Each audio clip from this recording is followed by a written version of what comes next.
Ecuador, balotaje, primera instancia presidencial en Perú, donde se va a definir también en balotaje el futuro presidente de este también convulsionado país, y se completaron las elecciones de gobernador en distintos estados de provincias de Bolivia.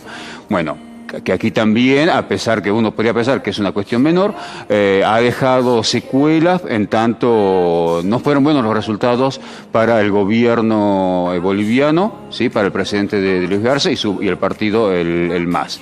Bueno, estos son los tres momentos que hemos tenido este domingo en América Latina. Comencemos por Ecuador, ¿te parece? Dale, bueno, a ver, Ecuador, veníamos de instancia de balotaje, donde definía Guillermo Lasso, declara tendencia conservadora, neoliberal, tercer intento en su carrera electoral presidencial. La tercera es la vencida. Y la tercera fue la vencida, efectivamente. Primero había sido derrotado por Rafael Correa, luego por Lenín Moreno, supuesto sucesor continuador de Correa, y ahora derrotó a Andrés Arauz, que era, digamos, la expresión del correísmo en esta instancia de balotaje. Pero ¿qué sucedió? En la primera vuelta había ganado con cierta tranquilidad, con 32% de los votos Arauz. Todo hacía pensar que con el aporte de esta tercera fuerza que lo componen los sectores indigenistas, de la CONAE, la Confederación Nacional de Pueblos Aborígenes, más, bueno, un partido que supuestamente era de centro izquierda, con ese aporte de votos podía llegar a triunfar. Sin embargo, no fue así.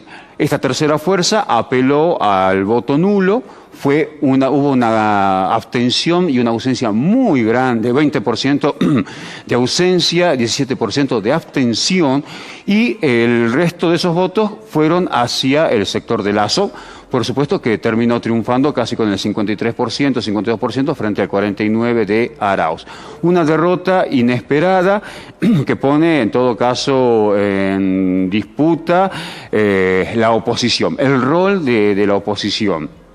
Sucedió esto, digamos que lo que estuvo muy presente en estas elecciones fue la figura de Correa, o por decirlo de manera más clara, el anticorreísmo. Con esto hizo campaña Lasso, este tercer sector de Yacu Pérez, que había quedado afuera por décimas frente a Lasso, jugó más bien en oposición a Arauz y al correísmo. Y aparece una figura que para los argentinos es muy conocida, la de Jaime Durán Barba, que en esta instancia del balotaje jugó como asesor de Lasso, muy inteligente, por supuesto, y siempre apoyando a la derecha. No, claro, seguramente. Y bueno, en su estrategia, ¿qué hizo? Bueno, Lasso se despega de Lenín Moreno, que estaba enfrentado con Correa, pero a su vez también, digamos, con toda la crisis que está dejando en temas económicos, sanitarios, etcétera, y apuntó también a la figura de Correa. Bueno, con esto de alguna manera logró triunfar. Un escenario novedoso e inesperado en todo caso para Ecuador. Perú.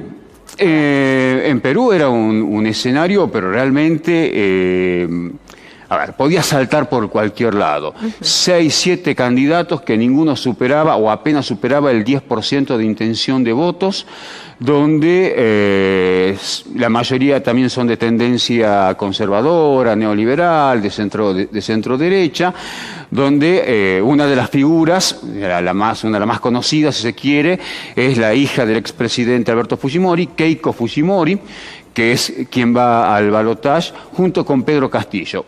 Que Pedro Castillo es realmente la sorpresa en estas elecciones, porque, bueno, venía muy atrás en las encuestas.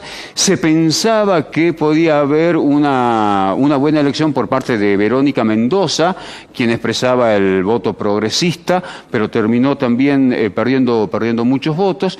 Y Pedro Castillo, bueno, a ver, ¿qué tiene Pedro Castillo? Candidato que se define de izquierda, como socialista. Es un docente sindicalista y sobre todo uno de los elementos que lo distinguen es que él proviene del interior, de la provincia de Cajamarca, con lo cual tiene un discurso bastante distinto a lo que por lo general tiene el progresismo, que se asienta en los centros urbanos. Se puede pensar que esto jugó un poco en contra de Verónica Mendoza, y la figura de Castillo apareció como la gran sorpresa. ¿Qué propone Castillo?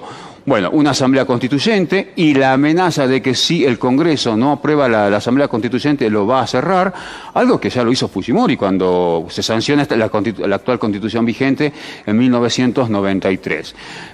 Recordemos a su vez que Fujimori está preso, sí, que Keiko Fujimori, la hija, también estuvo presa en el 2019. Fue la primera dama también de su padre, ¿no? Lo sí, jugó un poco ese rol. Estuvo presa dentro de todo lo que fue los escándalos por las coimas de la empresa Odebrecht, ¿sí? Que también, bueno, una empresa brasileña que le costó la presidencia a Dilma Rousseff y sirvió para encarcelar al presidente Lula, o al expresidente Lula. Bueno, acá también juega sus intereses y, bueno, van esos dos al balotaje. En el caso de Castillo, bueno, también la mayoría no se los puede definir como de una identidad claramente de izquierda. Apoyó al presidente Alejandro Toledo, que también fue destituido, un continuador de las políticas neoliberales, luego tuvo un rol muy importante en una huelga docente del 2019, y ahora, bueno, saltó a la política por primera vez con un partido que no es de él, Perú Libre, y son los que se van a enfrentar en este balotaje, con lo cual se podría pensar que la mayoría de las fuerzas o sectores antifujimoristas van a aportar su voto a Castillo. Pero también hay que ver cómo juegan los medios, ¿no es cierto?, en contra de Castillo, digo, por el rol que tiene. Se lo llegó a acusar de estar vinculado, si no a Sendero Luminoso, sí a una comisión de defensa de los presos políticos, que, bueno, la mayoría pertenecen a Sendero Luminoso. Bueno, así que es un panorama, digamos, sorpresivo, además por cómo se ha polarizado, ¿no? Una clara figura de derecha, muy vinculada a todo lo que fue la corrupción del padre y del periodo neoliberal en Perú, Keiko Fujimori, su hija, y por otro lado Pedro Castillo. O sea, no está tan definido porque él en algún reportaje decía, bueno, acá se define una elección entre pobres y ricos, ¿no? Obviamente él poniéndose desde el sector popular, digamos, y poniendo a Fujimori del otro lado. De esa manera, digamos, lo planteaba este escenario electoral que se va a terminar dirimiendo a principios de junio, ¿no? A través de este balotaje. Sí. Y bueno, además otro elemento, si se quiere, novedoso dentro de lo que es hoy el progresismo y la izquierda en nuestro continente. Por ejemplo, Castillo no está a favor del matrimonio igualitario, tampoco está a favor del aborto. En todo caso, en el tema aborto dijo, bueno, esto va a quedar a decisión de la Asamblea Constituyente en el momento que esta comience a funcionar. Igual, por muy pobre, tiene el pensamiento más de derecha, digamos, de todas maneras. Claro, porque expresa ese sentido común, en todo caso, del interior, ¿no es cierto?, de las poblaciones y de las ciudades no costeras ni de los grandes centros urbanos, que en este caso, bueno, puede ser como el caso de Lima en Perú. Bueno, eso le pudo haber servido también para captar, ¿no es cierto?, esto que decías vos, Mabel, parte de un pensamiento, si no conservador, por lo menos más tradicional, podríamos definirlo.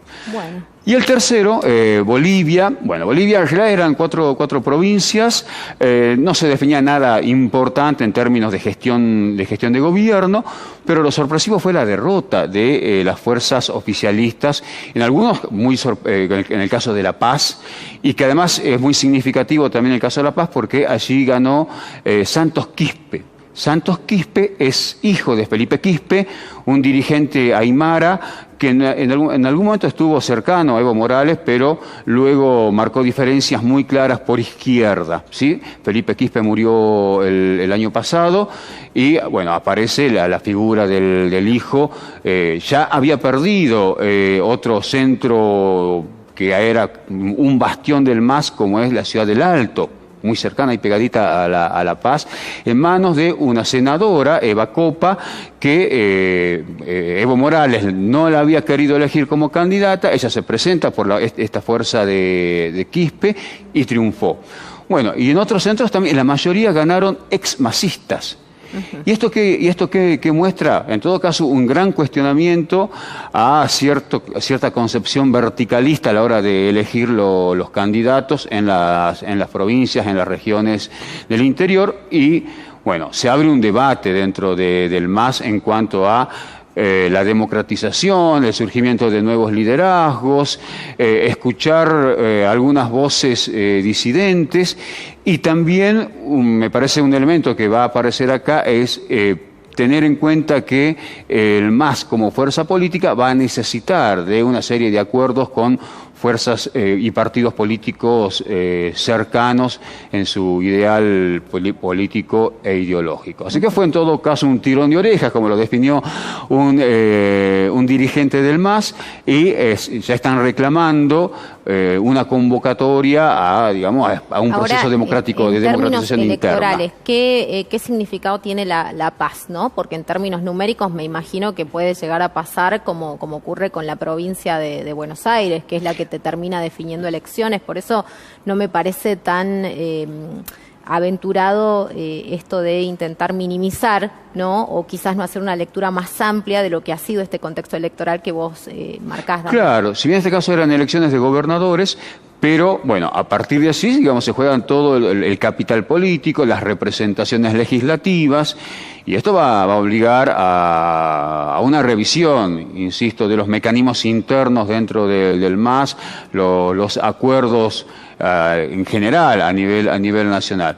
Así que bueno, un panorama a nivel regional que uno pensaba que iba a ser de una manera y salió otra, en el caso claramente de Perú y Ecuador. En Perú se esperaba un triunfo de un sector progresista que no fue tal, y lo mismo en el caso de Ecuador, donde se esperaba, se daba por descontado, quizás no por mucha diferencia, pero sí el triunfo de Arauz.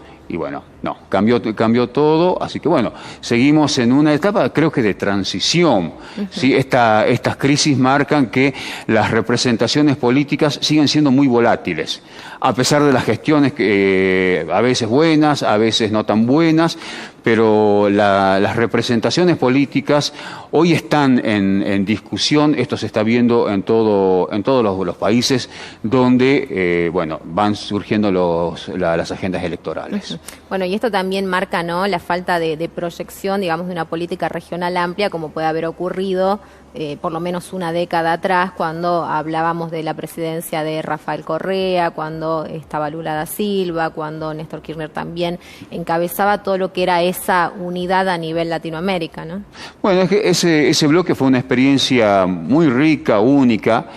Y justamente todo lo que vino después, esta reacción, esta restauración de los viejos bloques de poder, obligaría a pensar en las limitaciones que tuvieron a su vez también estos proyectos, que en algunos casos dejaron huellas muy significativas en cuanto a lo que significó la inclusión de sectores postergados, como fue en Brasil y como es actualmente en Bolivia, donde el regreso al poder del MAS, a pesar de este traspié, bueno, nuevamente están poniendo en marcha proyectos que tienen que ver con democratización, con distribución de la riqueza y además con los nuevos escenarios en cuanto a lo que significan los modelos económicos, que en el caso de nuestro país y también de Bolivia, por ejemplo, la utilización y del recurso del litio, ¿no? Claro. Bueno, aparece esto, están en nuevas agendas políticas electorales. Chile claramente va a ser el gran escenario donde vamos a poner